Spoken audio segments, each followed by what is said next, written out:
Muy buenas tardes, mis queridos hermanos.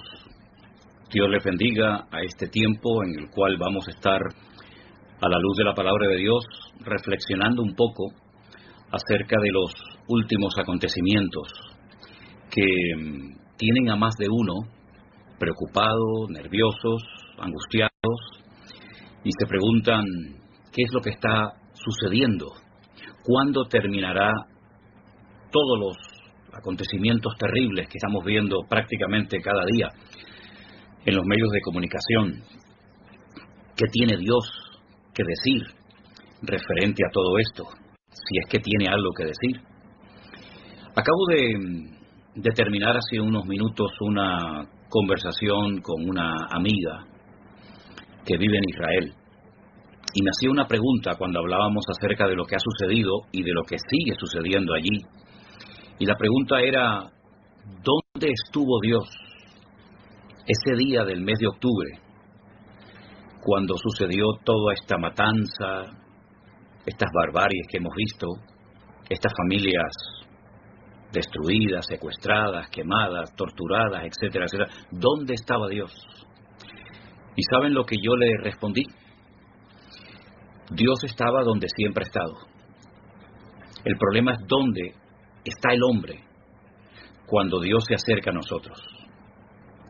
Hay muchos versículos que podríamos leer ante todo esto que está ocurriendo, pero se me viene a la mente ese texto cuando el Señor le dice a su pueblo: por cuanto llamé y no respondisteis, o no quisisteis responderme, el día que ustedes me llamen, yo no responderé, porque extendí todo el tiempo mis manos, mi oferta, mi amor, mi presencia a un pueblo duro de cerviz, a un pueblo rebelde.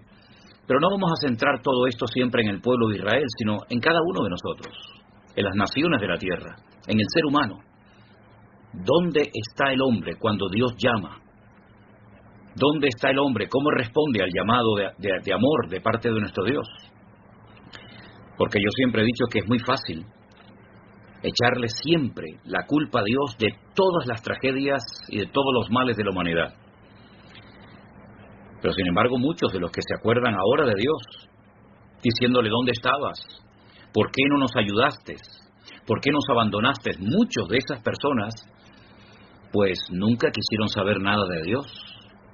Me acuerdo las palabras del doctor Billy Graham cuando dijo en una ocasión, cuando pasó lo de las Torres Gemelas: sacasteis a Dios de las escuelas, de las universidades, prohibisteis incluso predicar y hablar de Él en las calles, en algunos estados, y ahora que nos ha sobrevenido estas catástrofes, estas tragedias, ahora os acordáis de Él y le reclaman a Dios: ¿por qué no nos ayudaste?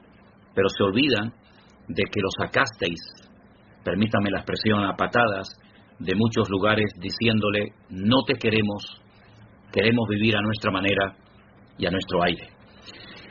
Ya esto no es nada nuevo, no nos tiene que sorprender esta actitud, porque ya en Romanos capítulo 1 se dice, o se nos dice, que como no tuvisteis presente a Dios, Él os entregará a lo que en el fondo cada uno de ustedes quiere hacer. Cada uno quiere vivir una vida de desorden, una vida lejos de Dios, una vida, una falta de obediencia, de disciplina, de temor de Dios.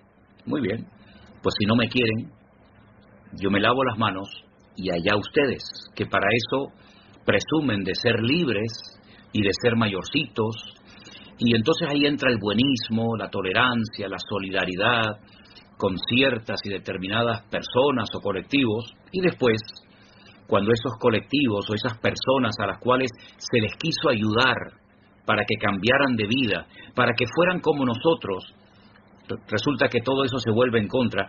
Por ejemplo, no sé si muchos de ustedes saben que muchas de las personas que trabajaban, que venían cada día de la franja de Gaza a trabajar a los kibutzim, resulta de que fueron los primeros que le dijeron a los terroristas de Hamás dónde vivía la gente, cuántas personas había en cada casa, incluso si tenían perro o no. Parece mentira, ¿no? personas a las cuales se les dio la posibilidad de trabajar en Israel, personas que cruzaban todos los días la frontera y que cobraban un sueldo de parte de estos colonos. Resulta que después los traicionaron, diciéndole a sus enemigos, a los que lo odiaban, a los que le odian, pues dónde vivían, dónde estaban, cuántos eran, etcétera, etcétera. Qué tremendo, ¿no? Qué tremendo ver cómo a veces queremos ser, permítame la expresión, más buenos que Dios. Miren, mis queridos hermanos, hasta que el hombre no aprenda que Dios nunca se equivoca y que Dios cuando manda algo lo manda por nuestro bien, vamos a sufrir terribles consecuencias. Mentiras, abuso de poder, traiciones. Y mucha gente se está dando cuenta de que el único en el cual podemos fiar, de hecho Proverbios, el libro de Proverbios dice, fíate de Dios de todo tu corazón y no te apoyes en tu propia prudencia. Reconócelo en todos tus caminos y Él enderezará tus veredas. Cuando la gente se dé cuenta de que del único que nos podemos fiar es de Dios, seguramente nuestra vida será muy diferente. La gente se pregunta, ¿y todo esto cómo va a terminar? ¿Cuándo va a terminar? Bueno, nadie lo sabe exactamente.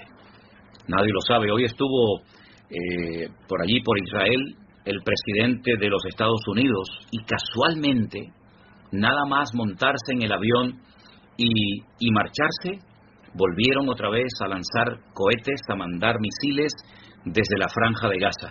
Porque es increíble. No se rinden, no aflojan. Ellos siguen y siguen y siguen, ¿verdad? Tratando de destruir a un pueblo que es bíblicamente indestructible. Mire, cuántas personas, cuántos imperios, cuántas naciones a lo largo de la historia intentaron destruir al pueblo de Israel y no pudieron. De hecho, esos imperios ya no existen hoy en día. ¿Qué pasó con aquel que decía que su tercer Reich iba a durar 1000 años? ¿Se acuerdan que Hitler hablaba así? Un hombre que conquistó prácticamente toda Europa, que sembró el terror en todo un continente y que debido a sus guerras murieron más de 63 millones de personas. ¿Dónde está ese régimen? ¿Dónde está todo eso? Ha desaparecido completamente. Hasta hoy en día en Alemania es un delito hablar o hacer apología de esta gente. ¿Dónde están los griegos, los romanos, los babilónicos, los medos persas? Yo les he dicho muchas veces que bíblicamente hay promesas y hay pactos y que Dios cuida, porque Dios se ha comprometido, Dios se ha empeñado y dice, y no lo hago por vosotros, lo hago por mi nombre, ¿verdad? Protegerlos, amarlos, ayudarlos, hasta que reconozcan lo que tienen que reconocer, que se han negado a reconocer y admitir, pero llegará el momento que la presión será tan grande, el fuego será tan intenso, que no les va a quedar más remedio a ellos y a todos los seres humanos de humillarnos, de postrarnos delante de Dios y de reconocer que Dios siempre gana y que por muy soberbios, por muy arrogantes, por muy orgullosos que seamos, por mucha fuerza militar, política o económica que podamos desarrollar, a Dios nunca nadie le va a poder ganar. Me gustaría compartir con ustedes algunos datos interesantes que probablemente conozcan, otros no. Mire, en el año 131 se le cambió a Jerusalén el nombre y se le puso Aelia Capitolina. ¿Sabían ustedes eso? Aelia Capitolina, en honor a Helios, el nombre del emperador. Y Capitolina era la ciudad que se dedicaba a los dioses, la triada capitolina, ¿verdad? Uno de los dioses principales era Júpiter. A Israel se le cambió el nombre, Roma lo hizo en el 135 después de una rebelión, de una sublevación por parte de un tal Bar Kokhba, apoyado por un Rabí Akiva, que creía que este era el Mesías y se equivocó, como tantas veces se han equivocado, reconociendo a falsos Mesías. Bueno, pues esto le costó muy caro, no solamente a Kokhba, no solamente a Rabí Akiva, sino incluso a miles de judíos, y le cambiaron el nombre por Filistea. De ahí viene Palestina, tierra de filisteos. Ahora, con el tema, por ejemplo, de los palestinos musulmanes, Nunca existió un estado, un país llamado Palestina, jamás, jamás. Simplemente hace falta mirar un poco la historia. ¿En manos de quién estaba Israel antes de 1948? ¿En manos del Estado palestino? No. Estaba en manos de los ingleses. Los ingleses eran los que estaban allí hasta que en 1948 Israel declaró la independencia del Estado judío de Israel. Y antes de los ingleses estaban los otomanos, no un Estado palestino.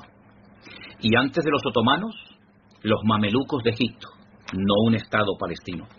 Y antes estaba el imperio árabe kurdo, y estuvieron los omeyas, los bizantinos, los romanos, los hasmoneos, los seleucidas, pero nunca hubo, jamás existió un Estado palestino que Israel destruyó cuando declara su independencia en mayo de 1948. Jamás existió un Estado palestino, nunca, jamás.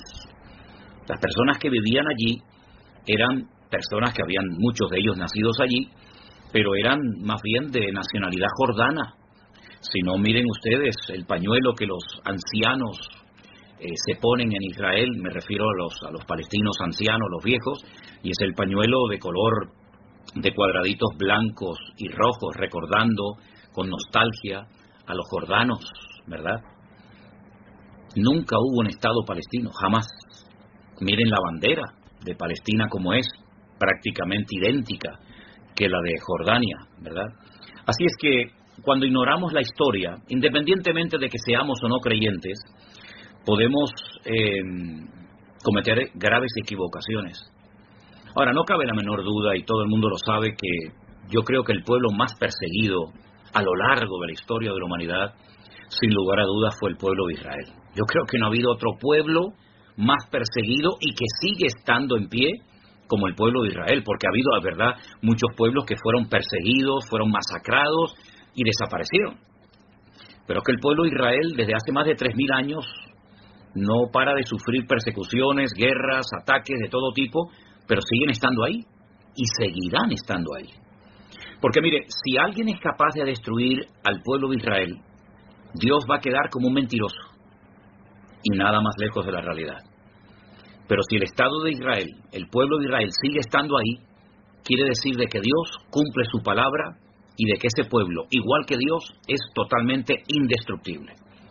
Eso no significa de que no va a pasar por luchas, por pruebas, por dificultades, por guerras, y permítanme decirles algo, Si ustedes quieren documentarse, lean por ejemplo los capítulos 38 y 39 del libro del profeta Ezequiel, y aún cosas peores vendrán, y se va a cumplir la palabra. Porque si de algo nos sirve todo esto, es para darnos cuenta de que la palabra profética se está cumpliendo de una forma tremenda. Y esto no ha hecho más que empezar. Ahora, permítame leerles unas palabras que muchos de nosotros hemos oído en otras ocasiones, y dicen así: cuando Jesús salió del templo y se iba, porque en la época de Cristo el templo de Jerusalén estaba funcionando perfectamente, sus discípulos se le acercaron para mostrarle los edificios del templo. Y Jesús les dijo: ¿veis todo esto? De cierto os digo que no quedará aquí piedra sobre piedra que no sea derribada. Estando él sentado entonces en el monte de los olivos, sus discípulos se le acercaron aparte y le dijeron: dinos, ¿cuándo serán estas cosas? ¿Y qué señal habrá de tu venida y del fin del siglo? A continuación, en Mateo 24 hay una lista enorme de señales, de información, para que ellos las tuvieran presentes, y también nosotros hoy en día, porque esta es una profecía que tiene, por así decirlo, doble cumplimiento. Hay algunas cosas que ya se cumplieron, como por ejemplo la destrucción del templo de Jerusalén en el año 70 después de Cristo por las legiones romanas, y otras cosas que se van a cumplir en breve. Jesús dijo: mirad que nadie os engañe, porque vendrán muchos en mi nombre diciendo: yo soy el Mesías, el Cristo. Y a muchos engañarán. ¿Cuántos falsos mesías han engañado al pueblo de Israel? Les acabo de mencionar uno, Bar Kokhba. Léanlo, por ejemplo, en Google. Busquen en Google Bar Kokhba, que fue apoyado por uno de los rabinos más famosos de su época, Rabí Akiva, que terminó muriendo torturado por los soldados romanos. Fue un falso mesías, no fue el verdadero mesías, y hay otros falsos mesías que vinieron haciéndole creer a las multitudes, al pueblo de Israel, que ellos eran el Mesías, y se equivocaron y produjeron auténticos desastres. Dicen algunos judíos que Jesucristo, causó mucho dolor al pueblo de Israel, pues los falsos mesías que vinieron no le causaron ningún favor, nada positivo al pueblo, dicho sea de paso. Jesús sigue diciendo, oiréis de guerras y de rumores de guerras. Mirad que no os turbéis, porque todo esto es necesario que acontezca, pero aún no es el fin.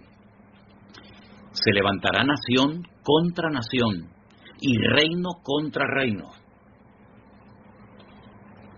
Y habrán pestes, hambres, terremotos en diferentes lugares, y todo esto será principio de dolores. Entonces os entregarán a tribulación y os matarán, y seréis aborrecidos de todas las gentes por causa de mi nombre. Muchos tropezarán entonces y se entregarán unos a otros, y unos a otros se aborrecerán. Y muchos falsos profetas se levantarán y engañarán a muchos.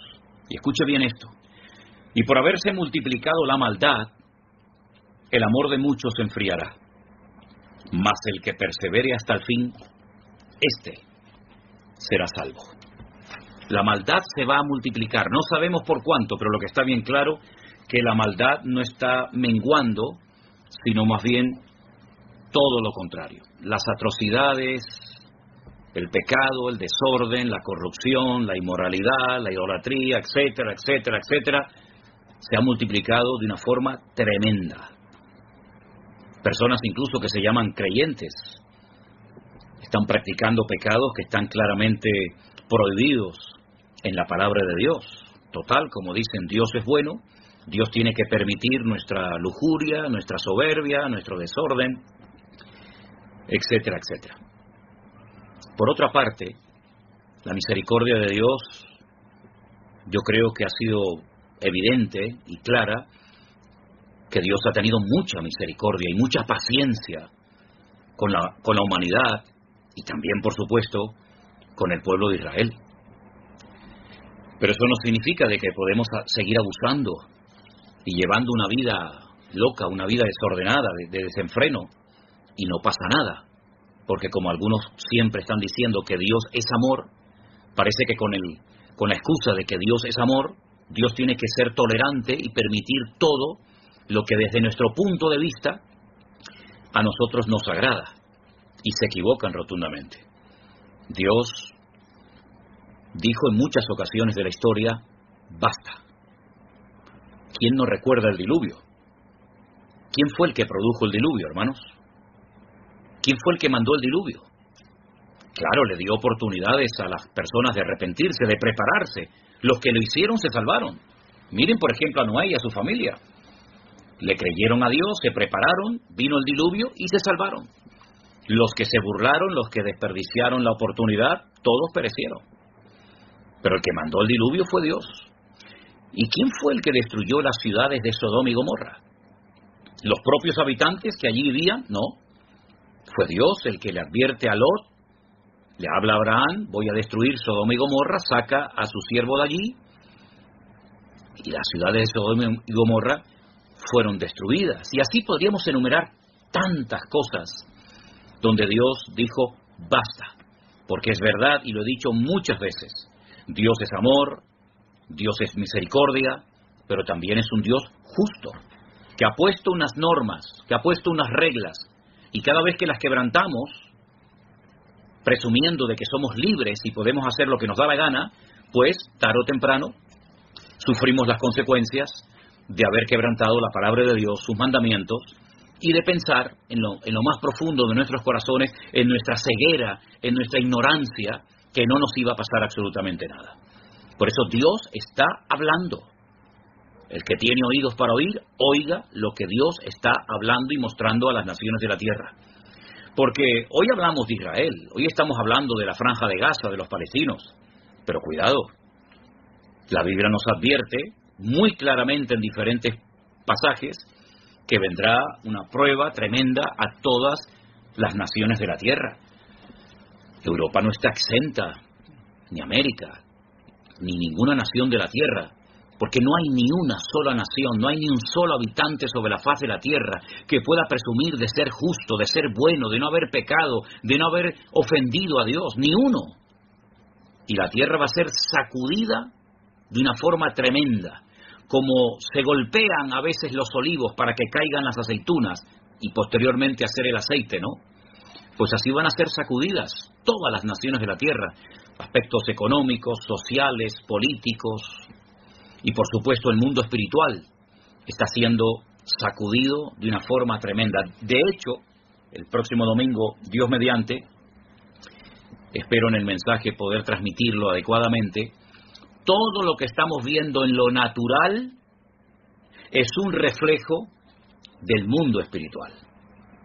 Estoy leyendo, reflexionando en las profecías, algunas de las cosas que experimentó y escribió el profeta Daniel, y allí se ve el mundo espiritual de una forma tremenda.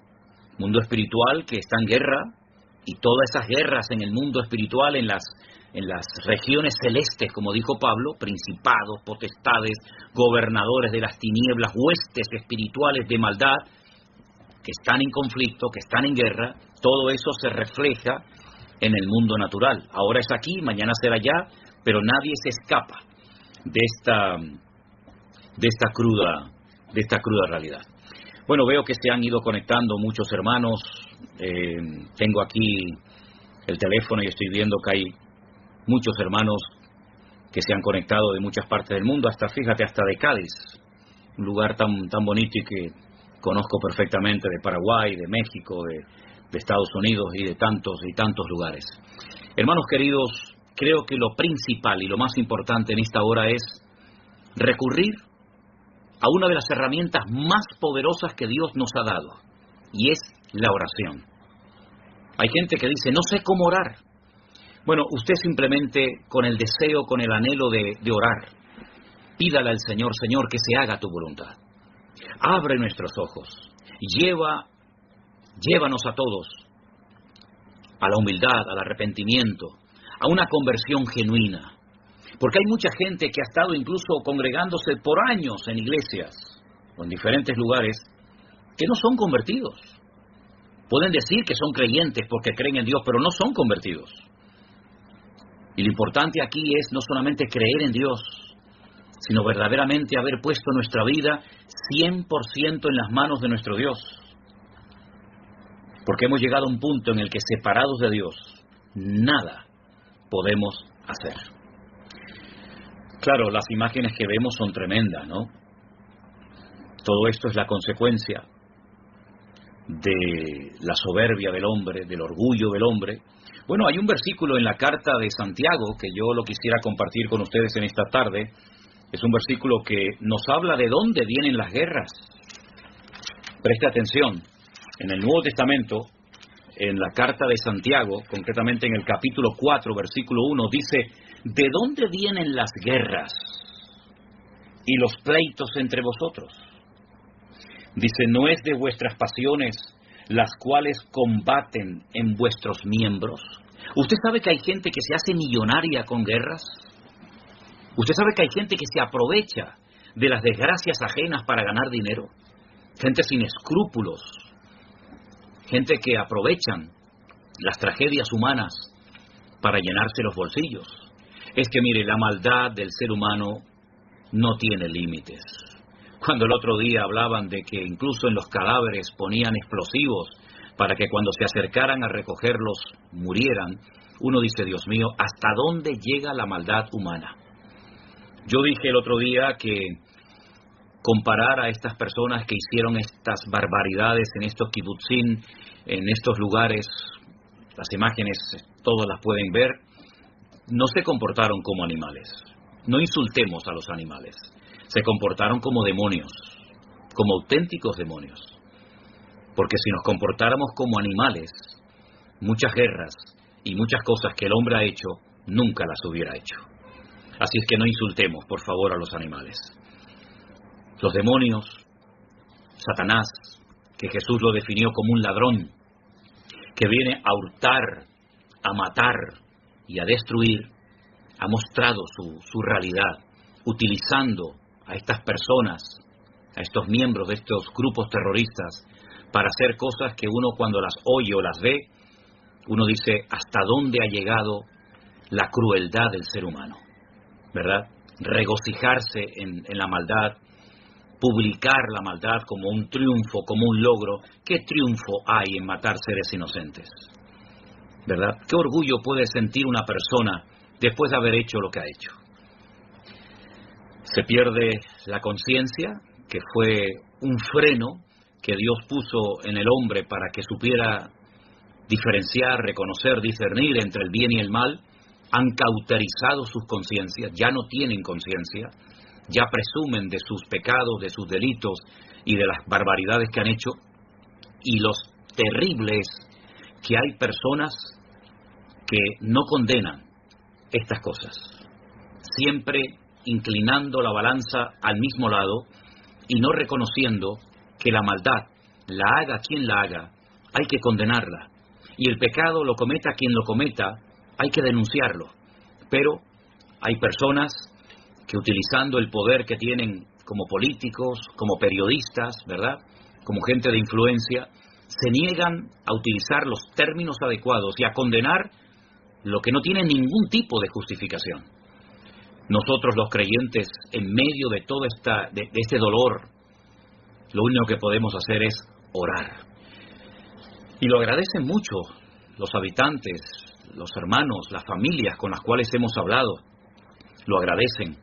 Dicen gracias por orar por nosotros, por pedirle a Dios que nos ayude y que pronto intervenga el Señor y que aprendamos lo que tengamos que aprender. Me preguntaban recientemente en una llamada telefónica, ¿y qué tenemos que aprender de todo esto? Y yo les citaba el Salmo 121. Alzaré mis ojos a los montes. ¿De dónde vendrá mi socorro?